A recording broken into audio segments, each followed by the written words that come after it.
When I first started as a doctor, conventionally I was a good student, blah blah and all. He read, don't believe all that. What he read is that's not important. But then first day actually, after about 2-3 months, when one day my juniors called me at night about 2 o'clock and said, sir, a man is brought dead. He's about 34 years and he's brought dead, and we have tried to put our tubes in the orifices.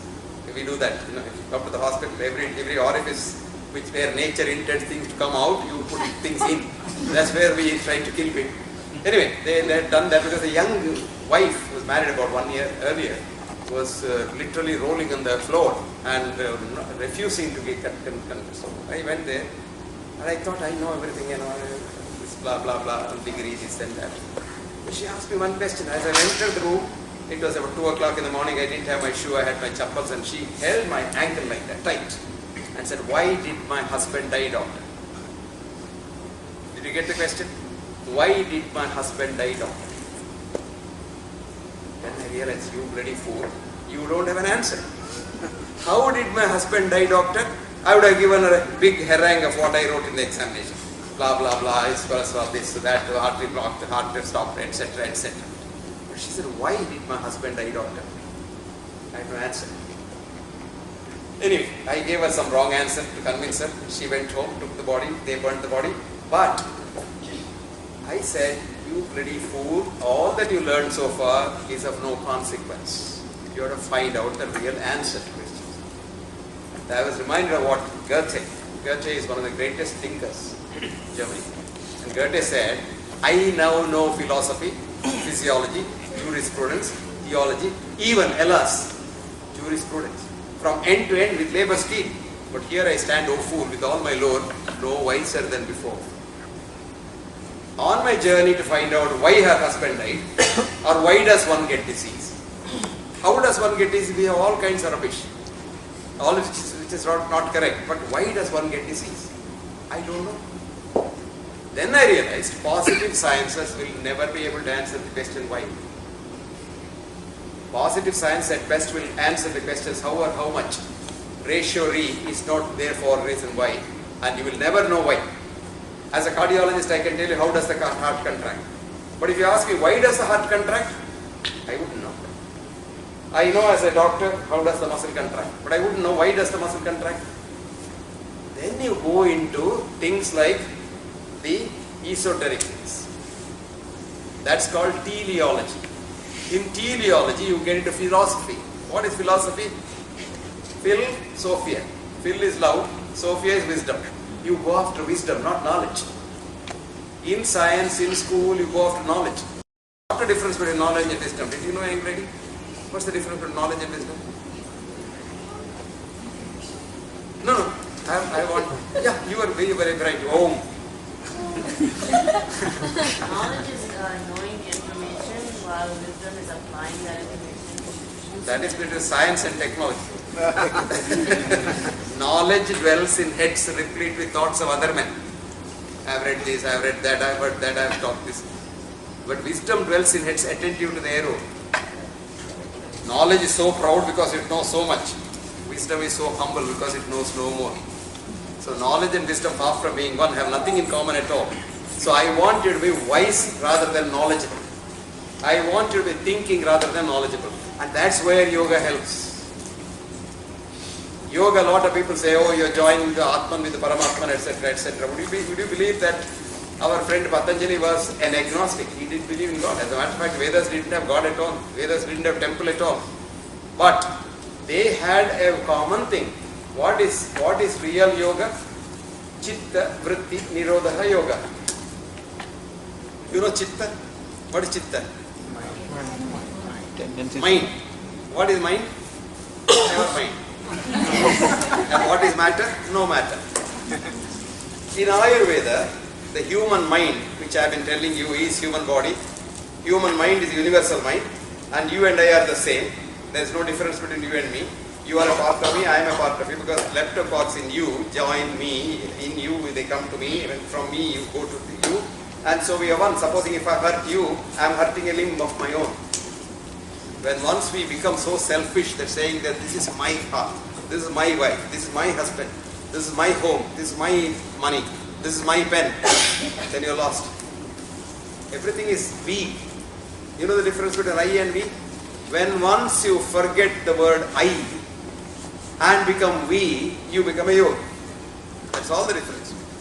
I'll give you the very simple thing. I is the beginning of illness.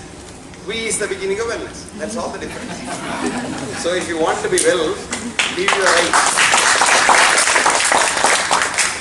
Now, the mind has a 5 levels. A baby, a newborn baby, as it's growing, has a mind, which is like a dark room with a window.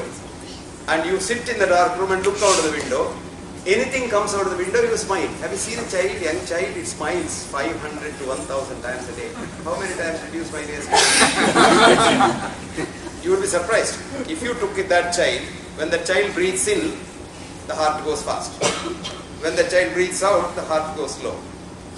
This is called heart rate variability. I'll show you some of the experiments that we have been doing for the last 35 years. Now when you grow older and lose that mind, manas, it's called manas in Sanskrit. And then you start less smiling because you hate the whole world. For some reason or the other you have something against someone else. So then your heart rate does not change. Instead of, and then slow, it becomes regular. On the day it is absolutely regular, you are dead. So what we have been trying to do for the last 45 odd years is to see if we can get you from that dying stage back to the child stage, for which we have to change your mind. Now I'll tell you what happens to this child when you send it to the school. The child is so good, godlike. It's almost God incarnate. You go to school and say 2 plus 2 is 4. Who told you that? In quantum physics, 2 plus 2 can be 5 also. You know, because there is what's called the delta error, theta error, you don't know what happens. That's why you send somebody to the moon, goes to the Mars and comes back and dead. And then we say, oh, this happened, that happened, foam came off, nothing came off. Your calculation went wrong. That's all what happens. Because there is what's called uncertainty. This world, there is nothing called certainty. Whole world is uncertain. That's why I said there is no tomorrow.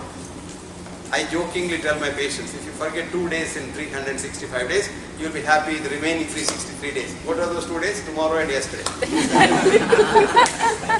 Live in today. That's why it's called a present. It's given to you as a present. Past is dead, gone. Tomorrow is not gone. So don't predict the future. No science under the sun can predict the future because there is no future in quantum physics. Tomorrow has not come. Weather predictions, you see a lot of things. Tomorrow there will be rain in San Francisco. No, it will not be. And the man who found out how to predict weathers based on the linear calculation, we do everything linearly. You know, we say go to a doctor, then he'll take your ECG and say, oh, it's regular, sinus rhythm. If it's truly regular sinus rhythm, you're dead. You're not alive at all. Somebody says your blood pressure is normal. What is blood pressure? It's like this. Blood pressure keeps doing this. If it does this, you're dead. This, and if he catches it here, he calls it high. If he catches it here, he calls it low, and he never catches it here. And by the time he tries to catch it, it has gone up so many times. This is what we don't realize. Blood sugar, for example, I did a study some years ago. We took 10 fingers pricks with half a minute difference. Analyzed 10 different readings.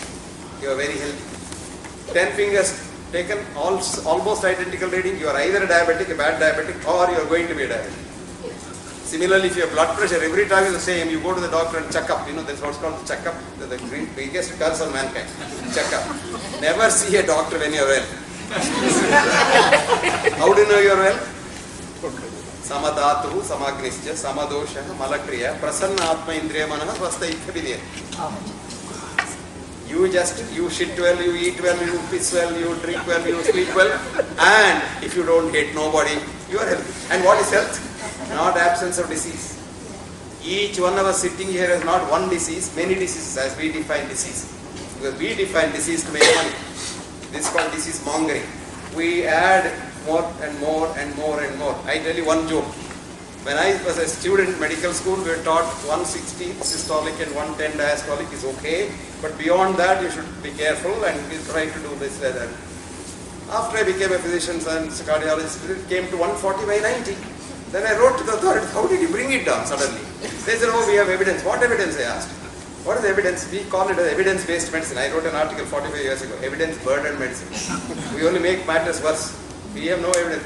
And absence of evidence is not evidence of absence. Remember that? Because you can't touch God, doesn't mean God doesn't exist. I don't know whether God exists or not, but if there is no proof that He doesn't exist.